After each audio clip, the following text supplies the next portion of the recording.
Drinking alcohol, smoking, and drug use are harmful to health. We weren't supposed to be there. That much was clear when the forest path dwindled into an overgrown trail, barely wide enough for one of us to walk without brushing against the gnarled branches that seemed to reach out like skeletal fingers.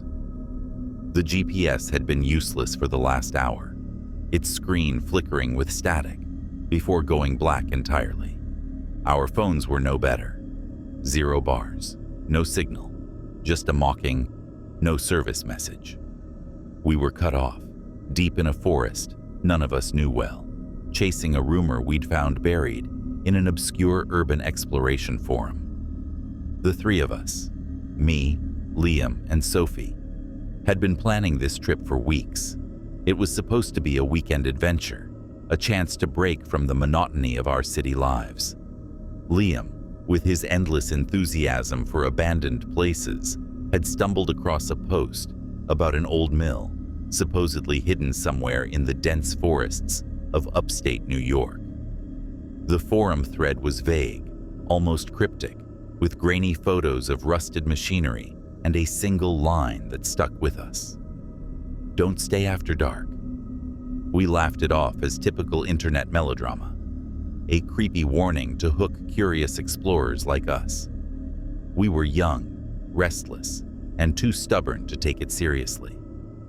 The plan was simple: hike in, find the mill, take some photos, and get out before sunset.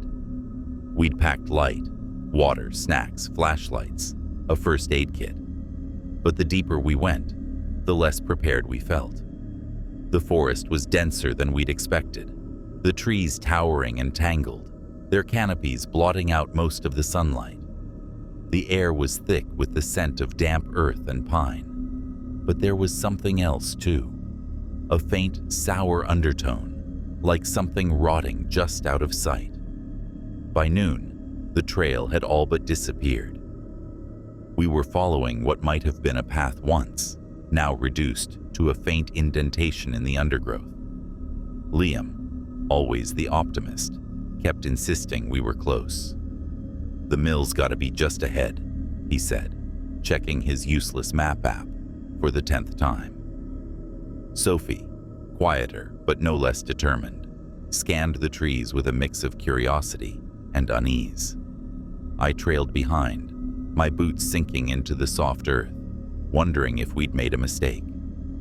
Then we saw it. Through a gap in the trees, a cluster of rooftops emerged, slate shingles glinting dully in the filtered light. A village. Not a mill, not some crumbling industrial relic, but an entire settlement, tucked away in a place that shouldn't exist. We stopped, exchanging glances. None of us had seen any mention of a village in the forum thread or on any map. Even the satellite images we'd checked before the trip showed nothing but an unbroken sea of green where we now stood. "Maybe it's not on the maps because it's so old," Sophie suggested, her voice low, as if she didn't want the forest to hear. "Or maybe it's private property." "Then where are the signs? The fences?" Liam countered, already stepping toward the clearing. "This place looks like it's been forgotten for decades." I hesitated, a prickle of unease crawling up my spine. "We should check the maps again. This doesn't feel right." But Liam was already moving, his curiosity pulling him forward like a magnet. Sophie followed, her expression torn between caution and intrigue. I sighed and went after them, not wanting to be left alone in the oppressive silence of the woods. The village came into view as we pushed through the last of the underbrush. It was small, maybe a dozen buildings arranged in a rough semicircle around a central dirt road. The houses were old, their wooden frames sagging under the weight of time, their shingles curling like dead leaves. Windows were dark, some boarded, others staring blankly with cracked or missing panes. Curtains hung in shredded tatters, swaying slightly despite the absence of wind. The air felt heavy, as if the village existed in a bubble, untouched by the outside world. We stepped onto the dirt road, our footsteps muffled against the packed earth. The silence was unnerving, not the peaceful quiet of the wilderness, but something deeper, more absolute. No birds sang, no insects buzzed. Even the trees seemed frozen, their branches still as if holding their breath. The air was stale, almost suffocating, and I found myself taking shallow breaths, as though afraid to disturb the stillness. "This is creepy as hell," Sophie whispered, her eyes darting to the nearest house. Its door hung ajar, revealing a sliver of darkness inside. "It's like a ghost town." "Yeah, but a weird one," Liam said, his voice too loud in the quiet. "Look at this place. It's not just abandoned. It's like everyone just left." He was right. The houses weren't empty in the way you'd expect from a place long deserted. As we peered through windows and pushed open creaking doors, we found signs of life, frozen in time. In one house, a dining table was set with chipped porcelain plates, forks, and knives, arranged neatly beside them. A candle sat in the center, its wax burned halfway down, as if someone had lit it for dinner and never returned. In another, a rocking chair held a folded quilt, its colors faded but intact, draped as if waiting for its owner to sit. Clothes hung in open wardrobes, moth-eaten but carefully arranged. A child's toy, a wooden horse with one wheel missing, lay in the corner of a bedroom, its paint chipped but vibrant. "It's like they vanished mid-sentence," I said, my voice barely above a whisper. "Like they were here yesterday." Sophie shivered, wrapping her arms around herself. "Maybe they were." "Don't start," Liam said, but even he sounded uneasy now. He pushed deeper into the village, his bravado faltering with every step. We reached what must have been the heart of the settlement, a small, open square with a stone well at its center. The well was dry, its bucket long rotted away, but carved into its rim were strange symbols, angular and jagged, like nothing I'd ever seen. They didn't look like any language I recognized, more like runes or sigils scratched by someone in a hurry. I traced one with my finger, and a chill ran through me, sharp and sudden, as if the stone itself rejected my touch. "Guys, look at this!" Sophie called from across the square. She stood in front of a building larger than the others, its steeple sagging but unmistakable. A church. Its windows were boarded, but the door hung open, its hinges rusted and groaning in the still air. Liam didn't hesitate. He strode toward the church, his flashlight flicking on as he crossed the threshold. Sophie and I exchanged a glance, then followed, our footsteps echoing in the oppressive quiet. Inside, the air was thick with dust, motes swirling in the thin beams of light that pierced the boarded windows. Rows of wooden pews stretched toward a simple altar, its surface bare except for a single, unlit candle. The pews were filled, not with people, at least not anymore. They were husks, dried and brittle, slumped forward as if caught in mid-prayer. Their skin, if you could call it that, was stretched tight over bone, their faces frozen in expressions of agony or terror, mouths gaping in silent screams. There were at least a dozen of them, men and women, young and old, their clothes tattered but clinging to their frames. The air smelled faintly of decay, but not fresh, something older, preserved, as if time had stopped here too. "Oh my God," Sophie whispered, her voice trembling. She backed toward the door, her flashlight shaking in her hand. "What happened to them?" Liam didn't answer. He was staring at the altar, his face pale. I followed his gaze and saw it. A faint carving in the wood, the same jagged symbols we'd seen on the well. They seemed to pulse in the dim light, though that could have been my imagination. Or maybe it wasn't. "We need to go," I said, my voice sharper than I intended. "Now." But Sophie was already moving, stumbling out of the church and into the square. She stopped dead in the middle of the street, her flashlight dropping to the ground with a dull thud. Her eyes were wide, her mouth moving soundlessly, as if she couldn't find the words for what she saw. I followed her gaze to the houses. Every window, every single one, now had faces pressed against the glass. Pale, gaunt faces with hollow eyes, staring directly at us. They weren't the husks from the church. These ones were moving, their heads tilting together, their mouths curling into faint, unnatural grins. The silence shattered with a low, steady sound, like bare feet slapping against earth, rising louder, closer. The doors began to creak open. "Liam," I yelled, clutching his arm. He snapped out of his daze, eyes wide with terror. Sophie was already sprinting, her breath ragged as she fled toward the edge of the village. We bolted after her, our footsteps thudding against the ground, branches clawing at our faces as we plunged back into the forest. Behind us, the sound multiplied, a chorus of bare feet, too many to count, moving with an inhuman speed.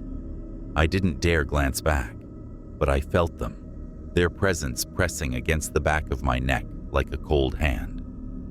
The forest seemed to twist and shift, the path we had taken gone, replaced by a tangle of endless trees and undergrowth. The air thickened, the silence closing in again, pierced only by the relentless patter of pursuit. We ran until our lungs burned raw, until our legs screamed for release. But stopping was unthinkable. The forest stretched on, unchanging, as if the village had swallowed its own exit. My flashlight flickered, its beam weakening, and I cursed myself for not checking the batteries. Sophie was sobbing now, her breaths hitching as she stumbled over roots. Liam grabbed her arm, pulling her forward, his face set in grim determination. Hours passed, or maybe minutes. Time felt wrong, warped, as if the forest itself was stretching it. Just when I thought we'd never escape, we broke through the trees and stumbled onto a road. A highway, its asphalt cracked but real, stretching into the distance under a gray sky. No signs, no mile markers, just an empty ribbon of road that hadn't been there before. We collapsed onto the pavement, gasping, our clothes torn and streaked with dirt. The forest loomed behind us, silent and impenetrable, but the sound of pursuit was gone. So was the village. When I looked back, there was no trace of the path we'd taken, no sign of the clearing or the rooftops. Just trees, endless and unchanging. We walked for miles, too exhausted to speak, until a passing trucker picked us up. He didn't ask questions, just drove us to the nearest gas station, where we called for a ride back to civilization. None of us mentioned the village. Not to him, not to each other. Not yet. That was 3 years ago. We tried to move on, to pretend it was a nightmare we could forget, but the village didn't let us go. Liam threw himself into work, taking on extra shifts at the warehouse, avoiding any mention of hiking or exploration. When I tried to bring it up, he'd change the subject, his eyes distant, his hands trembling slightly. I noticed he stopped going near windows at night, always pulling the curtains tight before dusk. Sophie was worse.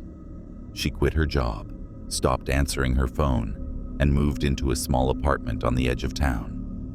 The few times I visited, she was a shadow of herself, her once bright eyes dull and haunted. She kept the blinds drawn, the lights dim, and spoke in whispers about faces in the windows, watching her. "They're still out there," she'd say, her voice barely audible. "They followed us." I wanted to believe she was paranoid, that it was trauma talking, but I couldn't shake my own memories. The faces in the windows, the husks in the church, the sound of bare feet chasing us through the dark. And sometimes, in the dead of night, I'd wake to the faint patter of footsteps on my floorboards, just beyond my bedroom door. I'd lie there, frozen, telling myself it was the house settling, the wind outside, anything but what I feared. One night, I couldn't take it anymore. I drove to Sophie's apartment, determined to confront whatever was haunting us. She didn't answer the door, but it was unlocked, creaking open when I pushed. The air inside was stale, heavy, like the village. Sophie sat on the couch, staring at the wall, her hands clenched in her lap. "Sophie," I said, my voice shaking. "We need to talk about it." She didn't look at me. "They're here," she whispered. "They never left." I followed her gaze to the window. The blinds were drawn, but shadows moved behind them, faint and flickering, like figures standing just outside. My heart pounded, my mouth dry. I wanted to run, but I forced myself to stay. "We need to find out what that place was," I said. "We can't keep running from it." She shook her head, tears streaming down her face. "You don't get it. It's not a place. It's them. They're not done with us." I spent the next weeks digging, scouring the internet for anything that might explain what we'd found. Old maps, local histories, folklore.